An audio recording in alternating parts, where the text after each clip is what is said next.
दशरथ के राज दुलारे, कौसल्या की आंख के तारे। ओ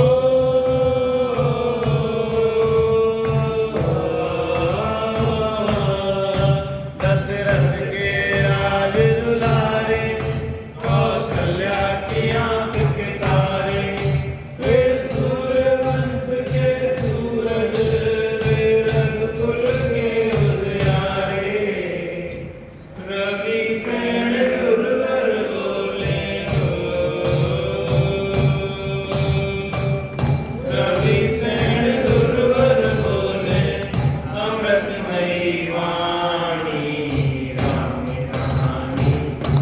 सुनो श्री राम कहानी, राम कहानी। सुनो श्री राम कहानी। श्री राम जय राम जय जय राम। श्री राम जय राम जय जय राम। श्री राम जय राम जय जय। भद्रवर्ष दस गण करके, रघुलाए सीता वर के। ओ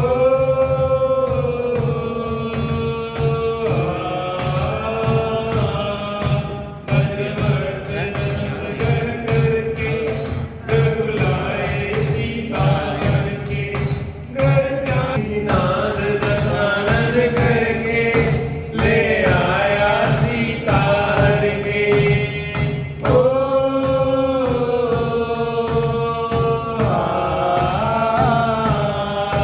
सिंहनाद दशानन करके, ले आया सीता हर के। रघुवर तेरे मन मन में, सीता की रतन को रटते। समता धरी सीता ने हो, समता धरी सीता ने। तत्व ज्ञान बल से राम कहानी। सुनो श्री राम कहानी, राम कहानी। सुनो श्री राम कहानी। श्री राम जय राम जय जय राम। श्री राम जय राम जय जय राम। श्री राम जय राम जय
कसायों से है,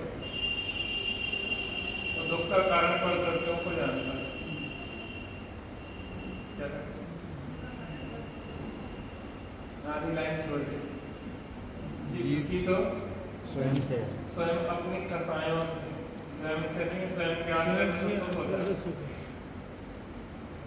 जीव दुखी तो अपनी कसायों से है, और दुख का कारण परद्रव्यों को जानता है।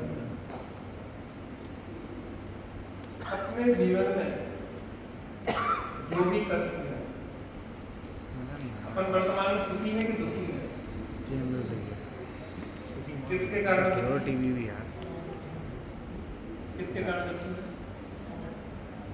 हम अपने सास के कारण दुखी है, हम अपनी बहू के कारण दुखी है, हम अपने पिता के कारण दुखी हैं, हम अपने पुत्र के कारण दुखी हैं, हम अपने पड़ोसियों के कारण दुखी हैं, हम अपने मित्रों के कारण दुखी हैं, हम अपने मोहल्ले के कारण दुखी हैं, हम अपने रिश्तेदारों के कारण दुखी हैं, हम अपने शरीर के कारण दुखी हैं। तो भाई ज़्यादा व्यवस्था में सब गड़बड़ कर दे, कोई मुझे नहीं। तो लेखा पढ़ी बात में शुरू कर खुद से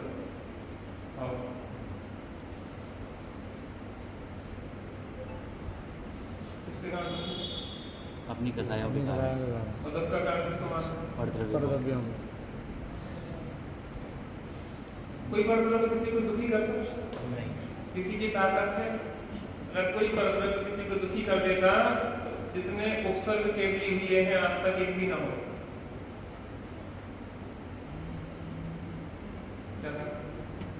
एक भी उपसर्ग केवली नहीं होते, क्योंकि उपसर्ग में दुखी होना अनिवार्य हो जाता है, क्योंकि बाहर की परिस्थितियां तो प्रतिकूल थी।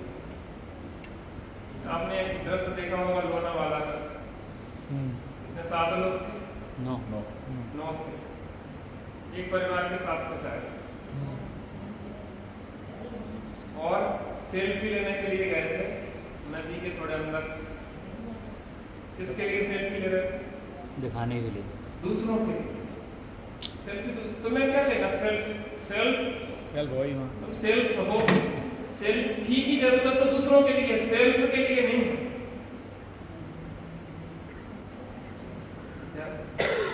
सेल्फ के लिए सेल्फी की जरूरत नहीं है, क्योंकि तुम सेल्फ तो हो।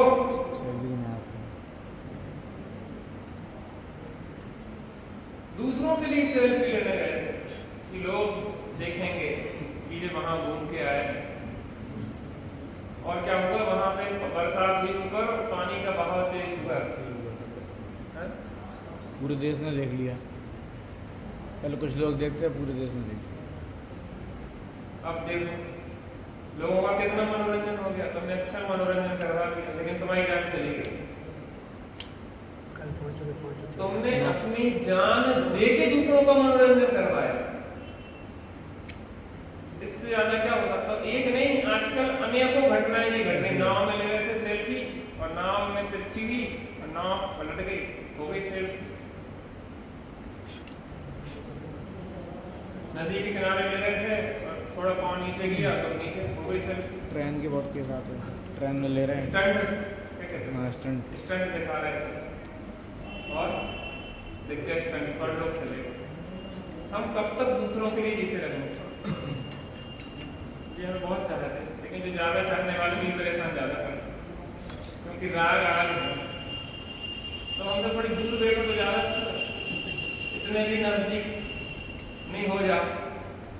जितना नज़दीक होता व्यक्ति उतनी दिखता नहीं, जितना थोड़ा सा दूरी चाहिए पड़ती देखने के लिए। बिल्कुल आप अभी जब काट के तो देख लेते। व्यक्तियों से राग नहीं करना चाहिए, जो हम बात कर रहे हैं उसको तो सुनता नहीं। राग होता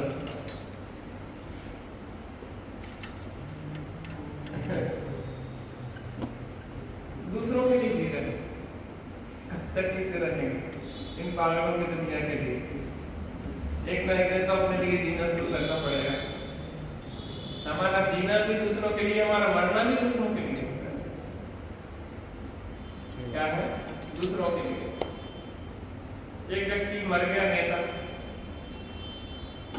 नेता मर गया, तो उसकी पत्नी उसके स्वागत के लिए क्योंकि उसकी पत्नी पहले मर गई थी। कहने चलो अपन चलते हैं स्वर्ग में, स्वर्ग नहीं नरक में, नहीं तो लोग स्वर्ग में चले जाए। ऐसे पाप कर करके नरक ही मिला था। पत्नी स्वागत करने आएगी, चलो आपको हम ले लेंगे। कहना थोड़ा देख लेंगे कितने लोग मेरे मरने के बाद मेरे उसमें क्या कहते हैं, अंतिम यात्रा अंतिम यात्रा में आते हैं। बहुत भीड़, मिलिट्री, पुलिस और जे और तोपों की सलामी दी जा रही है और इतनी सारी हजारों लाखों की भीड़। यार हमें पता होता तो मैं पहले ना मार इतनी भीड़ मेरे अपने मर जिंदा में मुझे कोई ने सम्मान नहीं दिया, गाली देते रहे। राजनेताओं को जिंदा में सम्मान मिलता था, मिलता है राजनेताओं को जिंदा में सम्मान। संसद में देखो आप एक दूसरे के खून के प्यासे लेकिन मरने के बाद मरणोपरांत बड़ा सम्मान मिलता है। राजघाट पे आपकी वो स्टेचू बन जाएगा, फिर सब लोग आके आपको फूलमाला चढ़ाएंगे। जिंदा में तो सम्मान होता नहीं है। दूसरों के लिए जीने वालों का ऐसा ही हाल होता है। बात यह है कि हम दुखी तो अपनी कसायों से, और दुख का कारण किसको जानते हैं? इनके कारण हम बहुत परेशान हैं। हम क्या बताएं, इनने तो हमारा जीना हराम कर रखा है यार। हम चैन की सांस भी नहीं ले पा रहे इनके कारण। किनके कारण? अपनी कसायों के कारण कि दूसरे के कारण? परद्रव्य का लगता है, लगता परद्रव्य का लगता है कि है, लगता है लगता है कि है, तो लगता सही है कि है? ऐसे क्या लगता है? दुखी किसके कारण? परद्रव्य के कारण, परद्रव्य का कारण। तो दुख का कारण क्या है हमारा? कसाय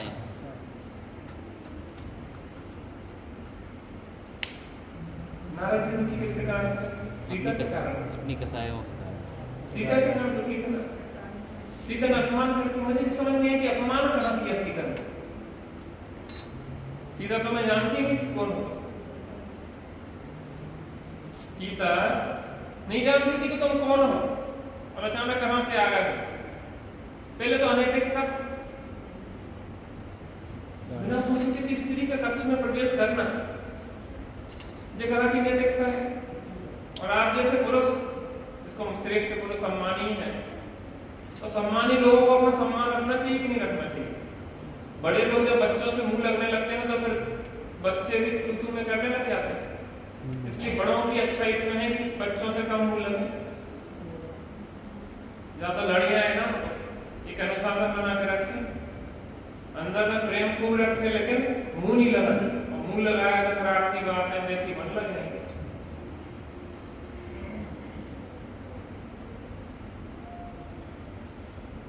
नारद जी अपने को श्रेष्ठ मानते थे। मेरा दुनिया सम्मान करती है, सम्मान करती है तो सम्मानी कार्य करो ना, तो सम्मान होता रहेगा। और अगर आपने अभी तक अच्छे कार्य किए और बुरे कार्य करने शुरू कर दिए तो अपमान होगा, सम्मान नहीं होगा। क्योंकि सम्मान होता है अच्छे कार्यों का, आपका नहीं होता। क्या कहा? सारांश काय का होता सम्मान? अच्छे कार्यों का सम्मान होता है, व्यक्ति का सम्मान नहीं होता। बुरे कार्यों का अपमान होता है, व्यक्ति का अपमान नहीं होता। क्या होता है? कार्यों का अपमान होता है, कार्यों का सम्मान होता है। क्योंकि व्यक्ति उससे जुड़ा हुआ है, तो व्यक्ति भी उसके साथ अपमानित तो सम्मानित होता है। तुम दूसरी किसी पराई स्त्री के कमरे में गए और जाके पहुंच गए और वो स्त्री भयभीत हुई, तो नैतिकता ये थी कि आप तत्काल वापस आ जाते कि हमारा इतना गलत नहीं है। लेकिन सामने वाला अगर भयभीत होता है तो हमें ऐसी जगह नहीं जाना। श्वेतांबर जो साधुओं के बारे में आता है कि जब यहाँ पे 12 वर्ष का काल पड़ा और दक्षिण में चले गए 12,000 मील राज, 24,000 मील राज का शायद संत था जो भी था, बाकी यहाँ पे रह गए, बाकी 12,000 महाभाद्र बाबू स्वामी के साथ चले। अब कुछ लोगों को श्रावकों ने रोक लिया कि अरे हमारे पास महाराज इतना है कि 12 के 24 वर्ष तक भी अगर अकाल पड़े तो हमारे पास संपत्ति की कमी नहीं पड़ेगी, अनाज के भंडार भरे रखे हैं, देखिए आप। लेकिन उन्हें ये नहीं पता था कि जब अकाल होता है छीने झपटी होती है। और छीना झपटी में कितनी ही बड़ी संपत्ति हो, कितनी व्यवस्थाएं हो, वो सब डिस्टर्ब हो जाता है। अब व्यवस्थित व्यवस्थाएं हो तो कुछ भी नहीं मिल पाता, व्यवस्थित व्यवस्थाएं तो सबको सब व्यवस्थाएं मिलती है। आज में बिजली की कमी नहीं है, बिजली का दुरुपयोग है। बर्बादी आपके यहाँ बिजली 1 नंबर की जलाते कि 2 नंबर की? एक नंबर हैं? एक नंबर ही पूरा बिल चुकाते तो पूरा पूरा 1 नंबर। एक नंबर। अब तो सरकार भी सख्त हो गई है।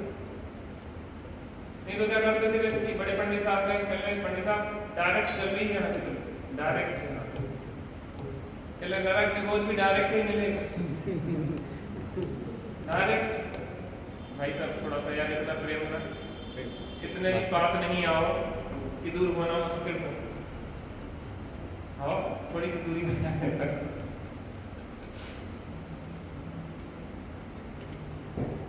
क्या कह रहे, डायरेक्ट कह रहे, नरक में बहुत भी डायरेक्ट होगा।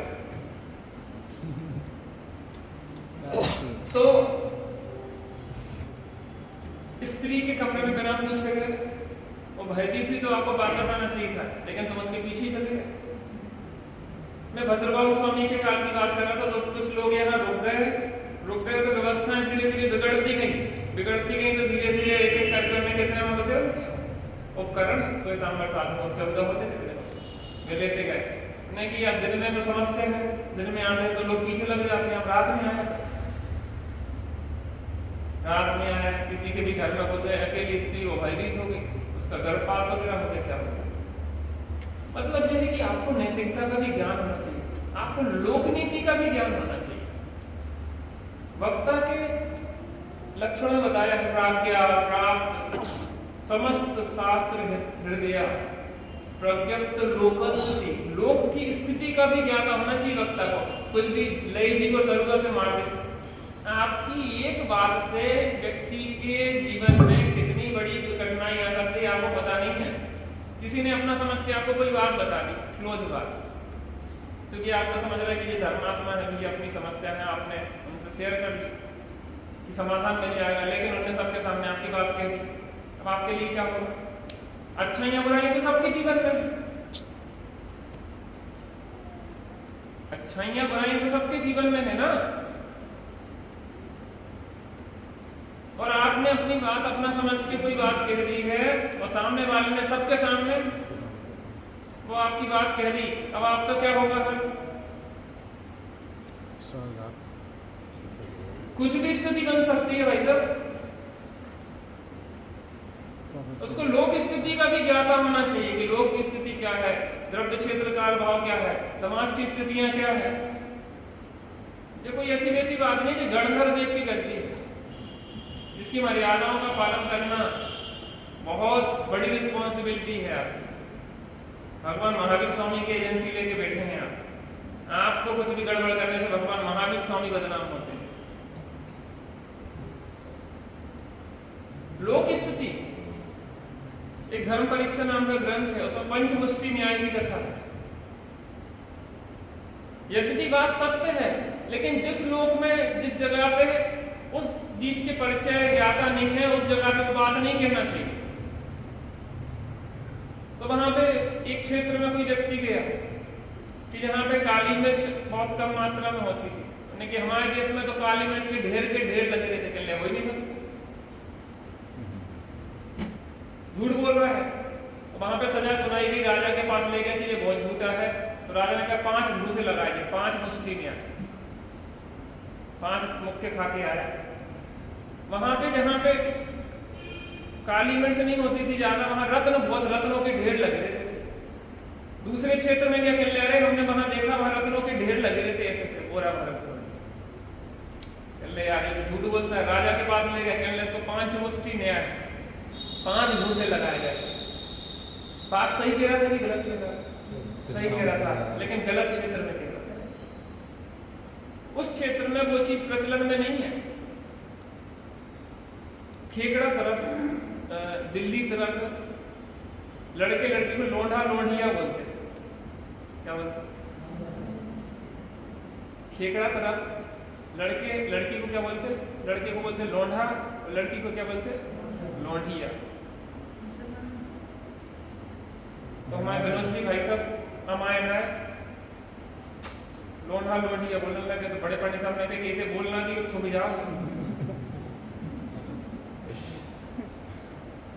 क्या नहीं बोलते ना, ये शब्द यहाँ पे नहीं बोलते ना, क्योंकि यहाँ पे लोंढा लोंढिया का गलत अर्थ निकाला। तो आपको द्रव्य क्षेत्र काल भाव का ज्ञाता होना चाहिए कि कहाँ क्या करना है। नारद जी बिना विचारे गए और बिना विचारे पहुंच गए, और सीता डर गई तो भी इसके पीछे लगी। सीता चीखी चिल्लाई, महिलाएं तो वैसे ही कमजोर हृदय की होती हैं। सही बात कह रहे हैं, सही बात नहीं। हमारे महारानी लक्ष्मीबाई के यहाँ के हैं, खूब लड़नी मर्दानी को तो झांसी वाली रानी थी। पति का स्वर्गवास हो गया, उसके बाद भी राज्य चला गया, अंग्रेजों ने घेर लिया, उसके बाद भी वो बच्चे को लेके वहां से कूदी किले से, अंग्रेजों से लड़ते लड़ते बलिदान अपना दे दिया उसने। कमजोर होती हैं क्या स्त्रियां? अगर नौ दुर्गा का जो रूप बताया जाता है ना, वो तो काल्पनिक बना लिया है, लेकिन एक स्त्री में जो 9 रूप पाए जाते हैं, वो अगर प्रेम करने वाली शीतला देवी है तो वो काली भी है। वक्त पड़ जाएगा तो वो काली बन के वो अपने को बचाएगी। अगर आपकी सील पे अगर कोई आता है तो वो क्या करेगी, वो अपने हर तरीके से सुरक्षा करने में सक्षम है। ऐसा नहीं है, लेकिन मुख्यता से ऐसा कहा जाता है, मुख्यता से ऐसा कहा जाता है, लेकिन हमें दृढ़ होना चाहिए। तत्वज्ञानी महिलाएं दृढ़ होती हैं, स्थिर होती हैं, जल्दी घबरा नहीं जाती, जल्दी बेचैन नहीं हो जाती। सीता के ऊपर कितनी तकलीफ है, लेकिन घबराई नहीं सीता। घबराने से समस्या का समाधान नहीं मिलता, घबराने से समस्या बढ़ती है। मैं उस दृश्य को देख रहा था जहां 9 लोग को पकड़े खड़े थे एक साथ, इसमें 4 बच्चे थे। कितनी देर तक संघर्ष चलता रहा। वो बिल्कुल वीडियो तो 9 मिनट की है, उससे पहले कहा है, और लेकिन कितनी देर से खड़े से पकड़े खड़े रहे वो एक दूसरे को पकड़े पकड़े पकड़े, धैर्य बहुत रखा उन्होंने, एक दूसरे बहुत धैर्य रखा। पानी बढ़ता रहा धीरे धीरे, वो पानी बढ़ता रहा बढ़ता रहा बढ़ता रहा। पहले 2 बहस आए, पहले 2 बहे, और फिर उनने वो क्या हुआ, उनने वो डगाल तोड़ी और डगाल तोड़ के डाली कि ये पकड़ लो, और पकड़ने के चक्कर में उनका बैलेंस बिगड़ गया। बचाने के लिए डगाल डाली गई थी कि ये पकड़ के निकल आए, लेकिन आसान नहीं था निकलना। पकड़ भी लेते तो कैसे 9 लोग उस डगाल के सहारे आते, संतुलन तो वहां खो नहीं था। लेकिन फिर भी उन स्थितियों में भी कैसा धैर्य रखा, और रखने लायक है। घबराने से कोई समस्या का समाधान नहीं होता। हमने अपने को वहां पे खड़ा किया उस स्थिति में, हमने सोचा कि हम होते तो क्या करते, हमने कुछ नहीं, पंच नमस्कार मंत्र का स्मरण करते, अन्न जल का आहार जाल का त्याग कर देते। अगर जीवन बचा तो लेंगे, तो ठीक है समाधि में रख लेंगे, पर नसल लेंगे। होगा क्या, समता भाव रखो, बुद्धि विवेक को जागृत रखते, पूरी तरीके से जागृति से बचने का प्रयास करते। लेकिन फिर भी अगर जीवन जाना तो अधीर नहीं होते, घबराते नहीं, बेचैन नहीं होते, चले जाते। शरीर छूट जाता, दूसरा शरीर मिलता, उसमें क्या है। आप पहले से जितने तैयार होंगे इन जीवन के संघर्षों के लिए, उतने ज्यादा आप मजबूत रहेंगे। घबराने से किसी समस्या का समाधान आज तक नहीं मिला। आपको अपने जीवन का संघर्ष अकेले ही करना होगा। इस नजरिए से कोई ने सोचा ही नहीं होगा। सोचना चाहिए ना, हम अपने को उस जगह खड़े होकर सोचे ना, उस जगह क्या करेंगे हम, क्योंकि एक दिन आयु पूर्ण होना है। आपकी क्या इच्छा है कि हम चलते फिरते किसी से 1 गिलास पानी ना लेने पड़े और हमारा शरीर छूट जाए? किस किस की इच्छा है हाथ खड़ा कर? 1 गिलास भी पानी किसी से न भरवाने पड़े, किसी से सेवा न करवाने पड़े, बिस्तर पे न डगे रहने पड़े, और अपने हाथ से सब काम करते करते हम चले जाएं। कितने लोग ऐसी समाधि जाते? हाथ खड़ा कर। हाथ खड़ा तो करो। हाँ? नहीं चाहते हैं? हाँ? चाहते हैं कि अपन को किसी से सेवा नहीं करवाना पड़े, किसी से एक गिलास पानी ना लेने पड़े, ऐसे ही चाहते ना अपन। लेकिन ये तो कमजोर लोगों की निशानी है। ये सबसे थर्ड क्लास जो लोग हैं कमजोर, उनकी निशानी है। हमें तैयारी इसकी करना है कि पूरा जगत विपरीत हो जाए, 50 साल बिस्तर पे डला रहना पड़े, लोगों के कुवचन भी हमें सुनना पड़े कि जो बुढ़िया मरती नहीं है, कौन सा अमृत पी के आ गई,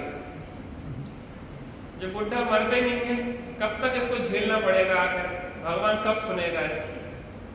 और सुबह शाम तक आपको तिरस्कार के वचन ही सुनने को मिले और कोई एक गिलास पानी देने वाला भी नहीं हो।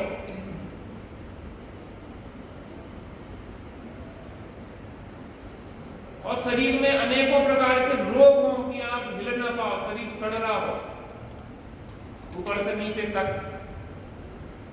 आपको इतनी तकलीफ हो कि जितनी नरक में नारकियों को वेदना होती है। और चारों तरफ से द्रव्य क्षेत्र काल भाव विपरीत है।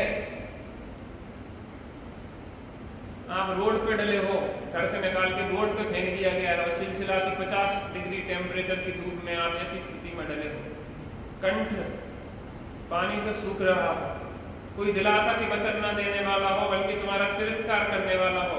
इस स्थिति की तैयारी कितने लोगों की? कल्पना ही नहीं। क्या इतनी कल्पना से हम घबरा नहीं है? एक कंपन शुरू नहीं हो गया हम इस कल्पना से? है?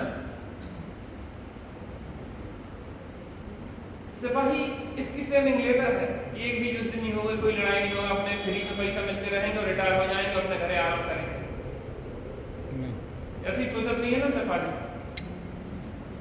कई दिनों तक भूखा रखा जाता है, कई दिनों तक प्यासा रखा जाता है, कैसी कैसी ट्रेनिंग होती है, पहाड़ों पे चढ़ो, नदी में जाओ, दलदल में जाओ, ये करो वो करो, ऊपर से हवाई जहाज से कूदो, हजारों मीटर की ऊंचाई से कूदना पड़ता है, ये करना पड़ता है, समुद्र में गहराई में जाओ, इतना परिश्रम क्यों करवा रहा था?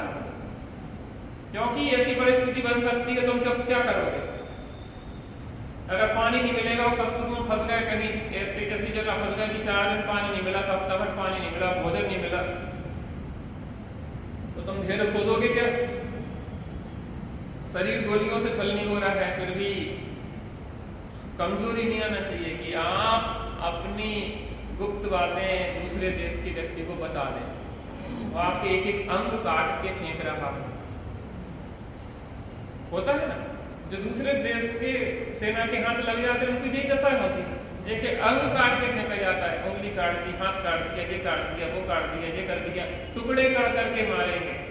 तुम या तो राज बताओ, नहीं तो तुम्हारी दुर्दशा करेंगे। उस स्थिति तक के लिए उस सैनिक को तैयार किया जाता है बातचीत। और हम ऐसे कमजोर सैनिक हैं कि हम सब अनुकूलता चाहते हैं, पंखा लाइट ना रहे तो बड़ी परेशानी, लाइट तो रहनी चाहिए, एसी ना चले तो बड़ी परेशानी है, नींद ही ना एसी के बिना। बच्चों को बचपन से एसी की आदत डाल दो अगर उनकी जिंदगी खराब करना है तो। बच्चों को ज्यादा से ज्यादा अनुकूलता दो अगर उनकी जिंदगी खराब करना है तो। अगर बच्चों की जिंदगी खराब करना है तो ज्यादा से ज्यादा लाड़ करो, उनकी हर बात पूर्ति करो अगर उन्हें बिगाड़ना है तो। हर बात जो कहते हुए उसके लिए तैयार। और दादा दादी को भी ध्यान रखना चाहिए, अगर मम्मी पापा डांट रहे हैं तो उस समय उनका सपोर्ट नहीं करना चाहिए बच्चों का। नहीं बोलो बच्चा है, अरे तुम क्या कर रहे, बिल्कुल नहीं बोलना चाहिए। मम्मी पापा जब डांट रहे हैं उस समय डांट लेना चाहिए, बल्कि तुम्हें सपोर्ट करना चाहिए। नहीं, उसने गलती की होगी तब पिताजी ने डांटा है, उसने गलती की होगी तब माँ ने डांटा है। और अगर उस समय आपने बीच में बात काट दी, माता पिता डांट रहे हैं और आपने बात काट दी, तो बच्चा क्या कहेगा कि दादी अच्छी हो, पिताजी बुरे हैं। आपको अच्छा नहीं बनना है, आपको बच्चे की भलाई चाहना है।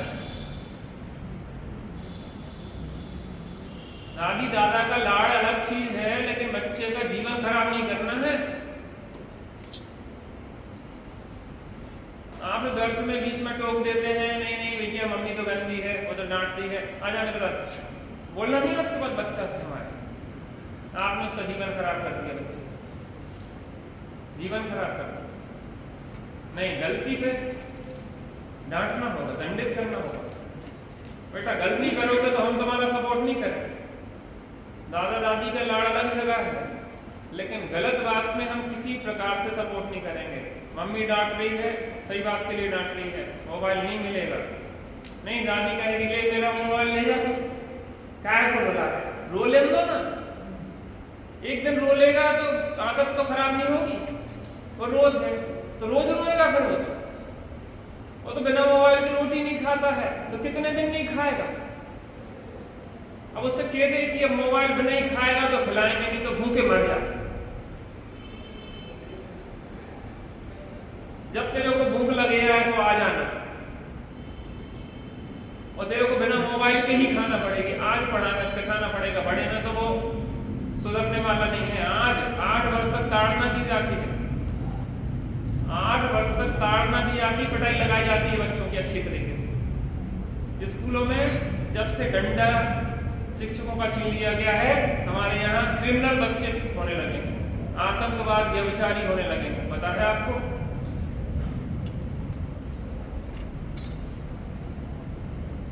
मैं रामायण में था एक बार, तो कुछ लोग आए, तो मैंने वहां पे पीछे का एक गेट है ना, जब महेंद्र भैया रहते, देखा तुमने महेंद्र पीछे से, तो बहनों के आश्रम के लिए गेट जाता, तो मैं नया नया गया था, मुझे नहीं पता था किस गेट से बहनें आती जाती हैं अपन को इनसे संपर्क में। तो हम कोई पानी चाहिए था, तो हमने यहाँ से वाला है, कोई बहन दिखी सामने, हमने दीदी को पानी देते ना शुरू में, हमें तो कुछ पता नहीं था क्या थी व्यवस्था, हम नए गए थे। तो पंडित साहब ने ऊपर से वाले कौन बोल रहा है, कुछ गड़बड़ हो गई, कुछ ना कुछ गड़बड़ हुई हमसे, और हम भागे तत्काल। हमने कुछ ना कुछ, हमने तो सेवता में है कब, तो हमने पानी इतना प्रवचन हुई है। वो कौन था जिसने बहनों से वहां से पानी मांगा था, तो हमारे तो प्राण सूख रहे थे अंदर से। 3 दिन हो गए, अभी तक उस व्यक्ति का पता नहीं, और हमारे तो प्राण सूखे जाए 3 दिन में, बहुत बार खून छनक तो हम अब हिम्मत की को वो कि खड़ा हो जाए जैसे तैसे, नहीं पंडित जी हम, अरे कोई बात नहीं, लेकिन आगे से ध्यान रखना, बहनों से संपर्क नहीं रखना। आश्रम है, भाइयों की व्यवस्था, बहनों की व्यवस्था अलग अलग, यहाँ पे आपको बहनों से सीधे डायरेक्ट बात नहीं करना है। वो दिन है कि आज का दिन है, एक शिक्षा मिल गई जीवन भर के लिए कि अपने को अपनी मर्यादा में रहना है। बड़े पंडित साहब कहते थे कि अगर गुरुओं के द्वारा न टोके जाओगे तो जगह जगह टोके जाओगे, पूरी दुनिया से टोके जाओगे। एक बार गुरुओं की टोक खा लो। सबसे बड़ी टोक कौन सी है? गुरुजनों की टोक। कौन सी सबसे बड़ी टोक है? सास ससुर की टोक खा लो एक बार, बड़े लोगों की टोक खा लो तो जिंदगी में किसी से नहीं टोके जाओगे। और गुरुजनों की टोक से बचे तो समझ लो कि फिर जगह जगह टोके जाओगे, टोके जाओगे, ठोके जाओगे। जीवन में बहुत महत्व है इन चीजों का। बातें छोटी छोटी नहीं है, कि बातें बहुत बड़ी है। हमारे घर को ये बातें स्वर्ग बनाती है, हमारे घर को यह बातें नरक बनाती है। हमारी तैयारी ऐसी होना चाहिए कि प्रतिकूल से प्रतिकूल परिस्थिति में भी हम धैर्य रख सकें। और जो आपको घटना चक्र पता पड़ता है तो आप उस जगह अपने को खड़ा करके देखो। क्या कहा? उस जगह अपने को खड़ा करके देखो। आज इमेज करो कि हमारी ऐसी दशा है, हमारी वृद्धावस्था है, शरीर काम नहीं कर रहा है, इतने प्रकार के रोग हैं और कोई सहयोगी नहीं है, फिर भी हमारे परिणाम ना बिगड़े, इसकी तैयारी है कि नहीं?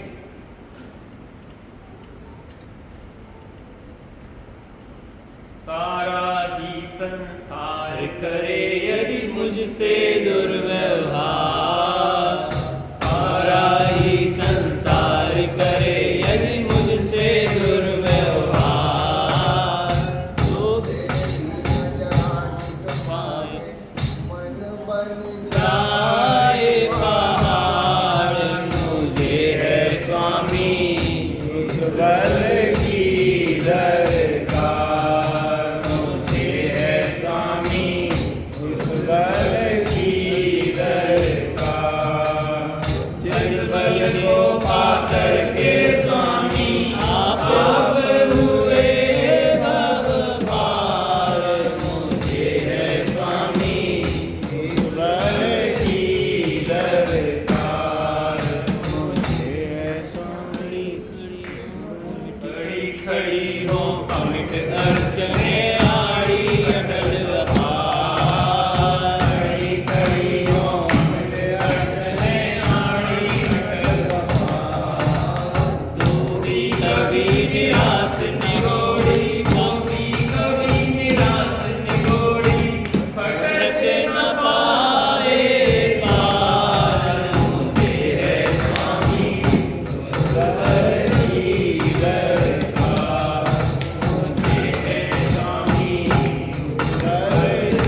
जेठ सुदर्शन सामे हो वो सील के लिए।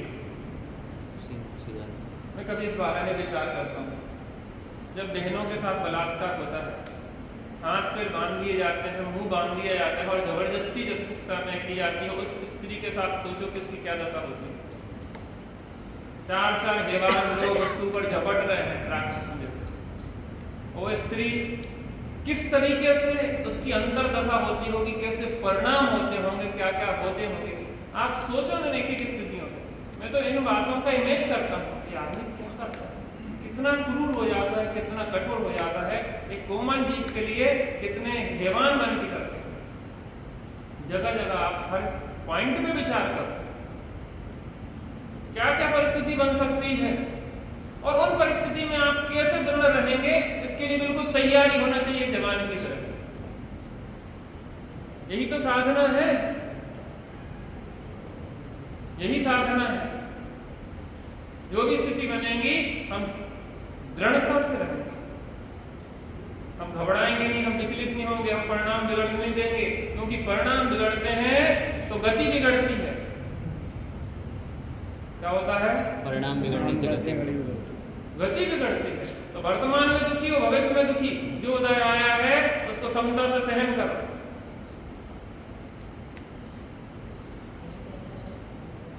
यही तो चर्चा हुई सहन करने कैसे करें।